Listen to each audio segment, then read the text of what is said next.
नमो नारायण। कैसे हैं आप लोग? उम्मीद करते हैं आप सभी अच्छे हो और आपका भविष्य मंगलमय हो। ऐसी हमारी शुभकामनाएं सदैव आप लोगों के लिए रहती है, क्योंकि आप मंगलमय हैं तभी हम भी मंगलमय हैं। हम बात करते हैं जो ये भर्ती घोटाला चल रहा है उत्तराखंड में इस समय। तो जैसे कि हमने सुना है कि कल जो यूकेएससी है, उत्तराखंड अधीनस्थ चयन आयोग के जो अध्यक्ष हैं यस राजू, उन्होंने इस्तीफा दे दिया है और इस्तीफे का कारण नैतिकता के आधार पर बताया गया है। तो सोशल मीडिया के माध्यम से विभिन्न लोग की जो लिख रहे हैं उनमें ये कहा गया है कि जो सचिव हैं इस आयोग के, उनको भी नैतिकता के आधार पर इस्तीफा दे देना चाहिए। आपको ये भी बता दें कि जितनी भी भर्तियां हुई है उत्तराखंड में अब तक, तमाम भर्तियों में घोटाले हुए हैं और हर बार बेरोजगार युवा मांग करते थे कि इनकी जांच की जाए, विशेषकर फॉरेस्ट भर्ती जो परीक्षा हुई थी। लेकिन जांच का जैसे कि होता है, जांच की गई, जांच में कुछ लोगों को गिरफ्तार किया गया और कुछ लोगों को गिरफ्तार नहीं किया गया। युवा ये पूछ रहे हैं कि भाई जो गिरफ्तार नहीं किया गया वो क्यों नहीं गिरफ्तार हुए, जबकि हर युवा बोल रहा है कि ये मुख्य घोटालेबाज कौन है ये व्यक्ति जो ये सारे घोटाले कर रहा है। आपको बता दें कि कल एक भाजपा नेता सामने आए, उन्होंने ये कहा कि जो ये सब प्रक्रियाएं चल रही है भारतीय जनता पार्टी को बदनाम करने की साजिश है इसमें सारे में। भाई घोटालेबाज में भारतीय जनता पार्टी या कांग्रेस पार्टी कहाँ से आई? और दूसरी बात, आपने देखा होगा कि भारतीय जनता पार्टी सत्ता में है और कांग्रेस पार्टी विपक्ष में है यहाँ की। आप ये भी देख रहे हैं कि कांग्रेस पार्टी की तरफ से कभी भी जो ये घोटाले हो रहे हैं उनके खिलाफ आवाज नहीं उठाई गई। आप समझ रहे होंगे क्यों नहीं उठाई गई। ये स्पष्ट बात है, जो घोटालेबाज है उसके तार कांग्रेस पार्टी से भी उतने ही जुड़े हुए हैं जितने कि भारतीय जनता पार्टी से। अब वर्तमान में भारतीय जनता पार्टी सत्ता में है तो उन्होंने अपने पूरे तार भारतीय जनता पार्टी से जोड़ रखे हैं ताकि वो सुरक्षित मतलब बढ़िया संरक्षण में अपना धंधा कर सके। आपको ये भी बता दें कि जब मुख्यमंत्री हरीश रावत थे या मुख्यमंत्री एनडी तिवारी थे, तब यही लोग कांग्रेस के सच्चे भक्त थे। अब यही लोग अब भारतीय जनता पार्टी के सच्चे भक्त हैं, क्योंकि भाई इन्हें संरक्षण चाहिए और संरक्षण सत्ताधारी पार्टी में ही मिल सकता है। बात करते हैं कि यहाँ तक जो युवा लोग जो बात करते हैं उसमें यह है कि जो ये मुख्य जिसकी बात हो रही है, जो ये मुख्य घोटालेबाज है इन सारी भर्तियों का, वो बेहद ही ईमानदार व्यक्ति है और युवाओं के बीच, युवाओं का भगवान है वो, युवाओं के बीच बड़ा सम्मान है उसका। और डरती इतनी है उत्तराखंड की जनता उससे कि उसके बारे में सिर्फ एक विधायक हैं, खानपुर के विधायक हैं निर्दलीय, जो कि पत्रकार भी हैं और निर्दलीय चुनाव जीते हैं। इन तमाम जो बातें उत्तराखंड में होती हैं कि निर्दलीय बड़ा कठिन है उत्तराखंड में जीतना, क्योंकि यहाँ की जनता सिर्फ बीजेपी और कांग्रेस जानते हैं। उत्तराखंड की 60% से अधिक जनता भारतीय जनता पार्टी को वोट कर रही है पिछले 2 चुनाव में।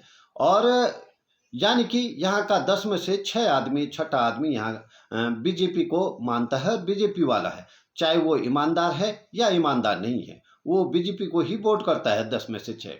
ऐसे में सिर्फ एक विधायक द्वारा आवाज उठाई जानी इस भ्रष्टाचार के खिलाफ ये अपने आप में ये साबित करता है कि इस जो ये भ्रष्टाचार का गोरख धंधा है इसमें कितने लोग शामिल हैं।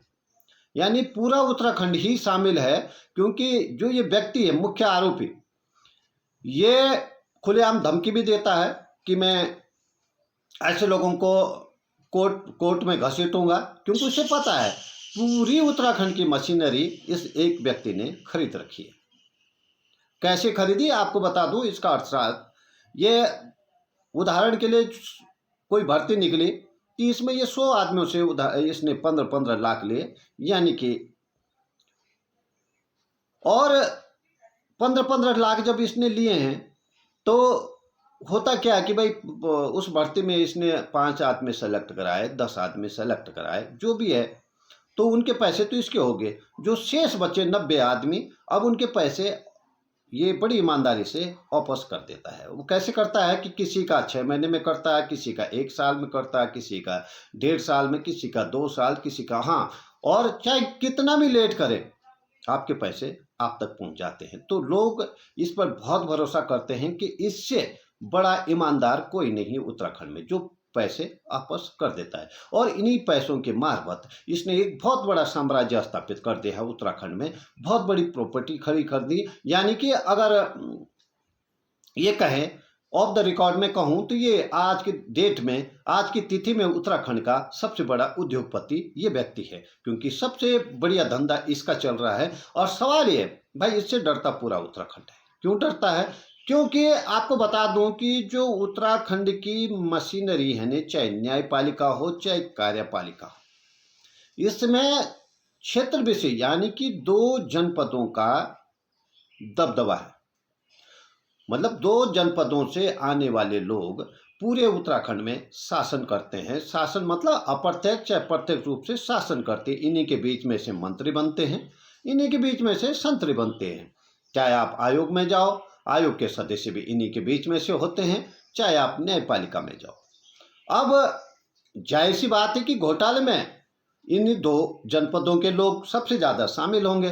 तो भाई न्याय कैसे होगा उत्तराखंड की बाकी जनता के साथ? क्योंकि कार्यपालिका, न्यायपालिका सब जगह पे 2 जनपदों के लोग सबसे ज़्यादा विराजमान हैं।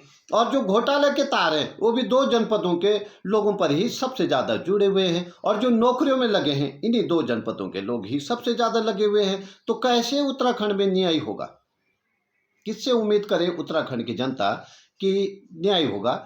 वो न्याय एक ही तरीके से होगा कि लोग क्षेत्रवाद और जातिवाद से बाहर निकले, क्योंकि इसके तार जातिवाद से भी जुड़े हुए हैं। जाति विशेष के लोग शासन प्रशासन में बैठे हुए हैं, तो जाति विशेष के भ्रष्टाचारी के खिलाफ कोई कार्रवाई होगा नहीं। अभी बात कर रहे हैं, लोग ये कह रहे हैं कि भाई आयोग के अध्यक्ष ने तो इस्तीफा दे दिया, तो आयोग के सचिव क्यों नहीं दे रहे हैं इस्तीफा?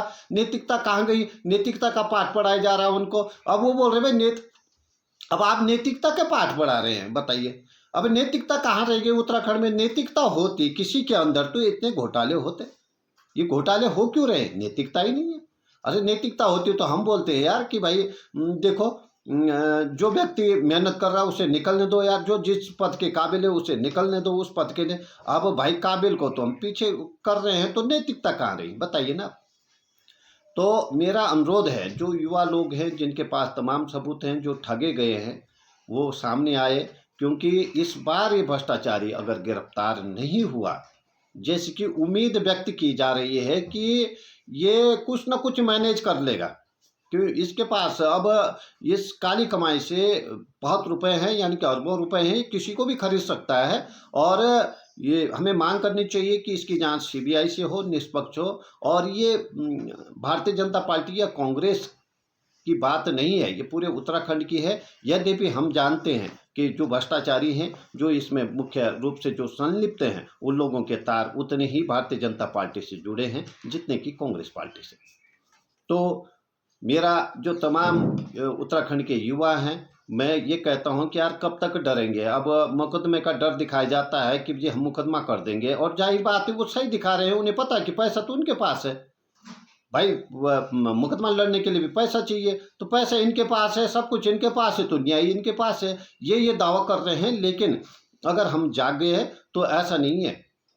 बड़े बड़े महारथी गए हैं, बड़े बड़े महारथी कानून के दायरे में आए हैं। अब आजकल तो बहुत ज़्यादा चल रही हैं प्रक्रिया हैं। सोनिया गांधी तक को ईडी का नोटिस जा चुका है, ईडी के सामने पेश होना पड़ा है। तो ये क्या चीज़ है? तो मैं ये कह रहा हूँ कि ये कांग्रेस और बीजेपी से इतर इसको सोचिए, क्योंकि ये भ्रष्टाचारी है, ये हमारी जड़ों को खोखला कर रहा है। और इस तरह से जब भ्रष्टाचार से यानी पैसे दे दे के लोग पदों पे बैठेंगे, तो उनसे उत्तराखंड की जनता का क्या भला होगा? वो तो बेईमानी ही करेंगे।